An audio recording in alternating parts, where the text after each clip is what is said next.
Hello मेरे दोस्तों, कैसे हैं आप सभी। आज फिर एक नए वीडियो के साथ मैं आपके सामने आया हूं। ये बहुत इंपॉर्टेंट टॉपिक के ऊपर वीडियो है। टॉपिक तो सारे इंपॉर्टेंट हैं जो हम सारे वीडियो बना रहे हैं। तो जैसा कि मैंने पहले कहा था कि अब हर हफ्ते में मैं दो ऐसे स्किल्ड वीडियो दूंगा आपको, जो आपके कहीं ना कहीं प्रोफेशनल लाइफ में काम आएगा। इसके पहले का जो वीडियो था वो एक्सेल के ऊपर था, जो स्टार्टिंग बेसिक था। आज एक्सेल के ऊपर ही ये दूसरा ट्यूटोरियल है जो हमारे बिगनर्स भाइयों के लिए है, हमारे बिगनर्स के लिए है। इसमें हम कुछ चीजों पे डिस्कस करेंगे, कुछ चीजें आपको बताएंगे। मित्रों, मैं ज्यादा लंबा वीडियो नहीं बनाना चाहता हूं, क्योंकि ज्यादा लंबा वीडियो में होता क्या है कि थोड़ी देर के बाद उबन होने लगती है। छोटे छोटे वीडियो 10 मिनट 15 मिनट के वीडियो मैं आपको देता रहूंगा, जिससे आप सीखें, लर्न करें और खूब अच्छे प्रैक्टिशनर बने। तो आपसे यही गुजारिश है कि वीडियो पे अगर नए आ रहे हैं तो हमारे चैनल को सब्सक्राइब कर दें। हमारे फेसबुक पे और इंस्टाग्राम पे अगर आप हमारा वीडियो देख रहे हैं तो हमको फॉलो करें, लाइक करें, शेयर करें, कमेंट करें। तो चलिए शुरू करते हैं। फ्रेंड्स, पिछले वीडियो में मैंने जो बताया था आपको रो और कॉलम के बारे में। रो कौन से हैं, यानी 1 2 3 4 5 6 7 8 जो ये संख्याएं दिख रही हैं। कॉलम मतलब ABCDEFG। इस पे आप देखिए कि रो अगर हमें जो है सेलेक्ट करना है या कॉलम एक साथ सेलेक्ट करना है तो उसके लिए हमें क्या करना पड़ेगा। यहाँ पे जो आपका माउस पॉइंटर दिख रहा है, यहाँ पे आप ऊपर लिखें, जैसे डी पे हैं तो डी पे हमने डबल क्लिक किया, ये देखिए पूरा सेलेक्ट हो गया। हमें रो सेलेक्ट करना है तो हम जैसे 3 पे हैं, 4 पे हैं, 5 पे हैं, ये हमने सेलेक्ट कर लिया। इस तरीके से हम पूरे रो को सेलेक्ट कर सकते हैं, ठीक है। यहाँ पे जैसे मैंने बताया था ये FX जो लिखा हुआ है ये क्या है, एक फार्मूला बार है। यानी यहाँ पे हम कुछ भी लिखते हैं, मान लीजिए कि हमने लिखा EXCL एक्सेल, ठीक है, तो ये यहाँ पे आपको लिखा हुआ मिल जाएगा। हम जो भी फार्मूला लिखते हैं, मान लीजिए हम यहाँ पे लिखते हैं सम, तो आपको ये यहाँ पे नज़र आएगा। तो ये चीज़ तो बेसिक सी है जो पहले वीडियो में मैंने बताया ही है ना। अब मान लीजिए कि ये आपकी 3 सीट खुली हुई है। यहाँ से पहले भी मैंने बताया था कि हमने चौथी सीट ले ली, 5वीं सीट ले ली, और आपको यहाँ बिना क्लिक किए और अपनी सीट पे जाना हो तो उसके लिए हमारे पास जो है कीबोर्ड की है।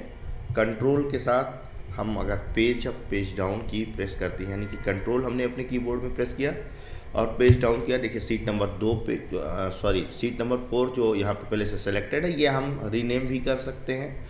मतलब अभी जो टेक्निकली जो यहाँ पे हुआ सीट नंबर 2 पे थे और हमने नई सीट इंसर्ट की है तो ये 4 आ गया है। ये इसका कोई इशू नहीं है, इसको आप ड्रैग कर सकते हैं, जैसे कि यहाँ पे ये आ गई है 1 2 3, और हम सीट नंबर 4 पे जाना है तो पेज डाउन करेंगे कंट्रोल के साथ और सीट नंबर 4 पे चलेंगे। ये हो गया। इसके पहले मैंने आपको बताया था कि हमारा कर्सर, यानी हमारा जो कर्सर है कहीं भी है तो वो सेल में हमको क्या करना है कि सबसे लास्ट तक जाने के लिए हमको कंट्रोल के साथ डाउन की प्रेस करना है और हम नीचे आ गए। कंट्रोल के साथ अप की प्रेस करना, ऊपर हो गए। कंट्रोल के साथ हम राइट और लेफ्ट, ये नेविगेशन हो गया। इसके अलावा दूसरा एक तरीका है नेविगेशन करने का। मान लीजिए कि हमें G15 में जाना है, अभी हम यहाँ पे हैं A1 पे, तो हमें थोड़ा सा मैं जूम कर दे रहा हूँ ताकि आपको दिखाई पड़े। जूम करने का एक तरीका है मित्रों, यहाँ से जो ये जूम इन जूम आउट का ये है, यहाँ से हम कर सकते हैं। दूसरा तरीका ये है कि हम अपने कीबोर्ड पे कंट्रोल प्रेस करेंगे और माउस से जो बीच में हमारे माउस के एक बटन होती है जिसको हम स्क्रॉलिंग की बोलते हैं, इसको कुछ लोग घिर्री बोलते हैं, तो यहाँ से हम अप एंड डाउन कर सकते हैं। देखिए ये जूम हो रहा है, जूम आउट हो रहा है और ये जूम इन हो रहा है, ठीक है। थोड़ा सा मैं जूम करके चल रहा हूँ ताकि आप लोगों को क्लियरली दिखाई पड़े कि क्या है। अब मान लीजिए कि हम A1 पे हैं, अभी ये देखिए बॉक्स नेम दिख रहा है A1, हमें जाना है G15 पे, तो यहाँ पे हमें लिखना है G और 15 और एंटर मार देना है। देखिए अब हमारा जो ये सेल है ये G15 सेलेक्ट हो गया है और हमको A1 में जाना है तो हम डायरेक्ट यहाँ से A1 कर देंगे और A1 में आ जाए। एक छोटी सी चीज़ मैं आपको बता रहा हूँ, देखिए ये कर्सर का जो उपयोग है, यानी कि हम जो ये सेलेक्ट कर रहे हैं तो इसका हम अपने सीट पे हम 3 तरीके से उपयोग करते हैं। मान लीजिए कि यहाँ पे लिखा हुआ है एक्सेल, ये हमने डाल दिया। अब हम यहाँ पे सेलेक्ट किए और हम यहाँ पे अपना माउस लेके गए, तो देखिए माउस तो ये नॉर्मल है। इसके अलावा यहाँ पे जैसे हम कोने पे लेके आए हैं, यानी कि जहाँ पे लास्ट में हम एकदम जहाँ पे सेल सेलेक्ट है यहाँ पे आए, देखिए बदल गया है, ये चारों तरफ से एरो दिखने लगा। इसको बोलते हैं मूव कर्सर। यानी कि अगर जो एक्सेल लिखा हुआ है हमको E1 में लेके जाना है, तो यहाँ से उठा के हम इसको E1 पे छोड़ देंगे। देखिए एक्सेल यहाँ पे आ गया, जो भी लिखा है यहाँ से फिर मुझे मूव करना है। तो जब भी ये बनेगा, यानी कि ये सिंबल बन के आएगा जो चारों तरफ से एरो है, यहाँ से क्लिक करेंगे और उठा के पटक देंगे हमें जहाँ पे लेके जाना। इस कर्सर का हम एक दूसरा है, इसको फिल कर्सर बोलते हैं। यानी कि यहाँ पे जो छोटा सा एरिया, आप थोड़ा सा और जूम कर लेते हैं, यहाँ पे जो छोटा सा डॉट नज़र आ रहा है, डॉट पे लेके गए, देखिए ये प्लस का सिंबल बन के आया। ये कोई भी न्यूमेरिक यानी नंबर कोई भी है, तो नंबर को फिल करने के लिए ये सीरीज वाइज भी होता है। जैसे आपने 2 की टेबल लिख दी, 2 के बाद 4 लिख दिया, 6 लिख दिया, तो वो सीरीज वाइज भी करेगा, यानी टेबल बना देगा। और जैसे यहाँ पे एक्सेल लिखा हुआ है, तो इसको हमने इसके मूव किया, ये देखिए एक्सेल एक्सेल एक्सेल एक्सेल, ये हो गया। अभी मैं जिस टेबल की बात कर रहा था, मान लीजिए यहाँ पे हमने लिखा 2, यहाँ पे लिखा 4। अब हमको क्या टेबल बनानी है 2 की।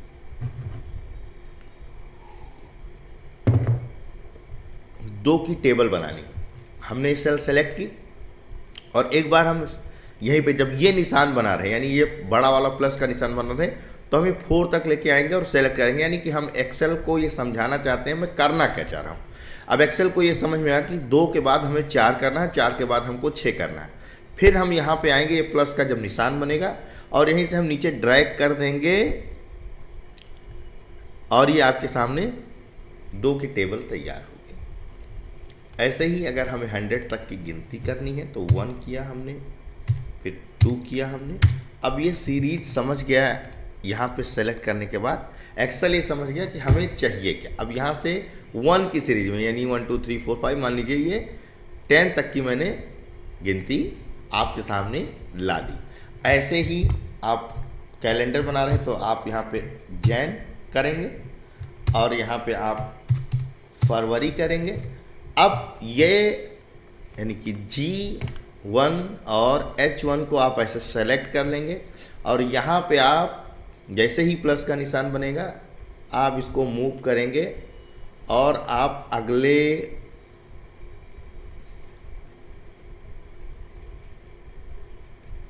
दिसंबर तक या आप कैलेंडर तैयार कर सकते हैं। देखिए थोड़ा सा जूम इन कर लेते हैं, अभी आपके सामने पूरा दिखने लगा। तो दोस्तों एक्सेल क्या है कि बहुत ही यूज़र फ्रेंडली है। हम इसको समझा दें कि हम करना क्या चाहते हैं, तो हमें ये पता चल जाएगा, मतलब एक्सेल हमको आपके सामने ला के प्रेजेंट कर देगा जो हम करना चाह रहे हैं। अब एक छोटी सी जानकारी और मैं आपको बता दूं, मान लीजिए मैंने यहाँ पे लिखा I love Excel, this tutorial is for my all students। ठीक है।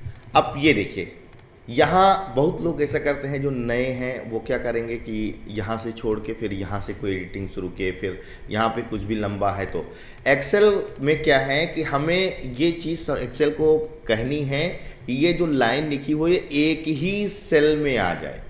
तो उसके लिए क्या करेंगे कि यानी ये A1 में हमने एडिटिंग शुरू की, जब भी हम A1 पे सेलेक्ट करते हैं, देखिए पूरा का पूरा जो है सेंटेंस आपके सामने लिख के आ रहा है। ऐसा बहुत बार होता है, ये तो काफ़ी बड़ा हो गया है, इसको मैं थोड़ा सा छोटा कर दे रहा हूँ आपको समझने के लिए।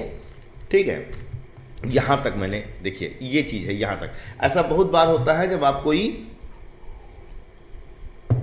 डेटा शीट बना रहे होते हैं और उसमें बहुत लंबे लंबे आपको नेम या टाइटल ऐसा लिखना होता है, तो ये जो नए यूजर्स होते हैं यानी एक्सेल को जो अच्छे से नहीं जानते हैं, तो वो एक सेल छोड़ के लिखना शुरू करते हैं। तो उसके लिए क्या है, जैसे A1 सेलेक्ट है, अब A1 पे आप जाके यानी A आप पे जाके और जैसे ही ये टाइप का सिंबल बने, यानी कि दोनों राइट लेफ्ट से एरो बने और अप डाउन से प्लस टाइप का सिंबल बने, यहाँ पे आपको डबल क्लिक कर देना है। देखिए ये देखिए एक्सेल अपने आप ये समझ गया कि हमें ये अपनी सेल की जो है विड्थ बढ़ानी है।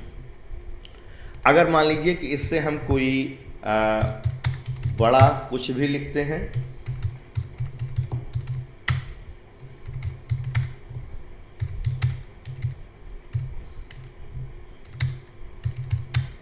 मान लीजिए कि ये सेंटेंस थोड़ा सा बड़ा हो गया है। अब हमको क्या करना है कि विड्थ बढ़ानी है, तो उसके लिए क्या करेंगे, एक तो ये मूव करते हैं लोग, यूं करते हैं, है ना, ये मूव करते हैं, मान लीजिए यहाँ तक आ गए मूव करके।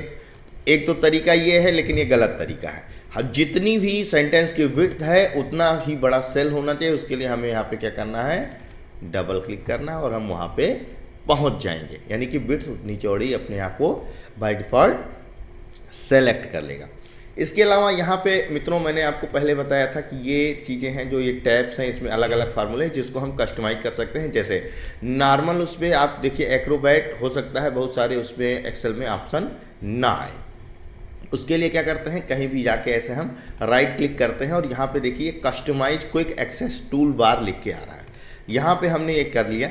अब देखिए यहाँ पे कस्टमाइज एक्सेस टूल बार में देखिए ये क्या है, पॉपुलर कमांड, जो यहाँ पे ये तीन चीज़ें ये दिख रही हैं, यानी सेव, अंडू और रीडू। यहाँ से अगर हमें कट को ऐड करना यानी कट बढ़ाना है तो यहाँ पे हमने सेलेक्ट किया कट को और हमने ऐड की प्ले क्लिक कर दिया, ठीक है, और इसको हमने ओके कर दिया। अब ये देखिए यहाँ पे एक कट का भी सिंबल आने लगा, यानी कि कट का एक आइकन आने लगा। इस तरीके से हम इसको कस्टमाइज कर सकते हैं। अगर हम इसमें नए टैब्स और ऐड करना चाहें, यानी इस एरिया में मान लीजिए कि अभी आप नए हैं, आपको एक्सेल सीख रहे हैं, कल को जब आप एक्सेल में एक्सपर्ट हो जाएंगे, जब आप एडवांस लेवल पे एक्सेल सीखने लगेंगे यानी करने लगेंगे इसमें काम, तो आपको यहाँ पे बहुत सारे ऑप्शंस की ज़रूरत पड़ेगी। इसके लिए क्या करेंगे कि हम यहाँ पे करते हैं राइट क्लिक और कस्टमाइज़ करते हैं। मान लीजिए हमें और कमांड्स की ज़रूरत है तो हम यहाँ पे सेलेक्ट करेंगे, यहाँ पे क्लिक करेंगे, पॉपुलर कमांड्स हैं, यहाँ पे जैसे क्लिक करेंगे तो ये सारे ऑल कमांड्स आ गए। मान लीजिए माइक्रो की हमको ज़रूरत पड़ती है। माइक्रो एक बहुत ही यूज़फुल फार्मूला है, आगे हम बताएंगे कि माइक्रो का हम यूज़ कैसे करते हैं। यहाँ मान लीजिए कि हमें माइक्रोज़ की ज़रूरत है तो माइक्रो पे हमने क्या क्या क्लिक किया और हमने ऐड कर दिया, है ना। फिर उसके बाद हमको अगर मान लीजिए रिमूव करना है तो हम यहाँ से रिमूव कर सकते हैं, यानी यहाँ पे चला गया।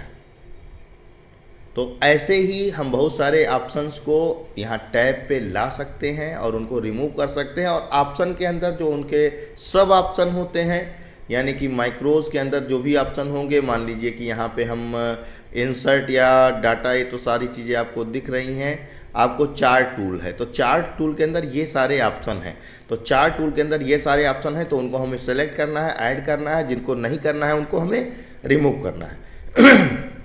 एक और छोटी सी चीज़, मान लीजिए ये आपके सामने एक्सेल ये चल रहा है, इसको देखिए आप, यहाँ पे मैं एक फ्रेश लिख देता हूँ, ट्यूटोरियल। ये ऐसा बहुत बार होता है जब आप फर्स्ट टाइम यूज़ कर रहे हो या आपको नहीं समझ में आए, तो यहाँ पे जब भी हम कर्सर अपना लेके जाएंगे तो ये सिंबल नहीं बन के आएगा। वो कैसे नहीं बन के आएगा मैं आपको दिखाता हूँ, इसको आप देखिएगा।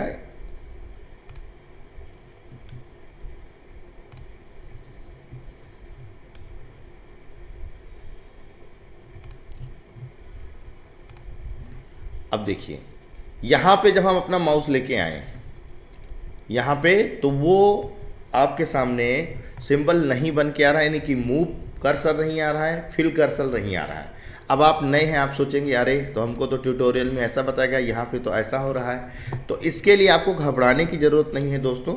आपको फाइल ऑप्शन पे जाना है, सबसे नीचे आपको ऑप्शन में जाना है, ऑप्शन में जाने के बाद आपको एडवांस पे जाना है और यहाँ पे देखिए enable fill handle and cell drag and drop, यहाँ पे आपको टिक करना है और ओके करके एकदम शांति से बाहर आ जाना। अब देखिए यहाँ पे जैसे ही आप ये लेकर आए कर्सर, यहाँ पे मूव कर्सर आ गया। अब यहाँ पे उठा के पटक दीजिए, ये आ गया। यहाँ पे जैसे आप कर्सर लेके ये यहाँ पे देखिए प्लस का निशान आ गया, आप इसको नीचे ड्रैग कर दीजिए, ये आ गया। तो ये छोटी छोटी जानकारियाँ जो आपको एक्सेल के माध्यम से यानी एक्सेल में पढ़ाने के लिए तत्पर हूं। और तो दोस्तों, उम्मीद है आपको ये वीडियो अच्छा लगा होगा, और अच्छे वीडियो के लिए आप हमको कृपया कमेंट करके खूब बताएं, हमारी कमियों को ढूंढें, जो कमी वीडियो में रह गई है, जो जानकारियां छुटी हुई हैं। हो सकता है आप अच्छे से एक्सेल जानते हो, या हो सकता है जो नहीं जानते हो, मैं बताने की कोशिश कर रहा हूं। तो खूब कमेंट करें, चैनल को सब्सक्राइब कर दें, लाइक कर दें, शेयर कर दें। जिस टॉपिक पे आपको वीडियो चाहिए वो टॉपिक बताइए, हमारे प्रोफेशन से संबंधित, वो मैं आपको देने की कोशिश करूंगा। तब तक के लिए जय हिंद, जय भारत, धन्यवाद।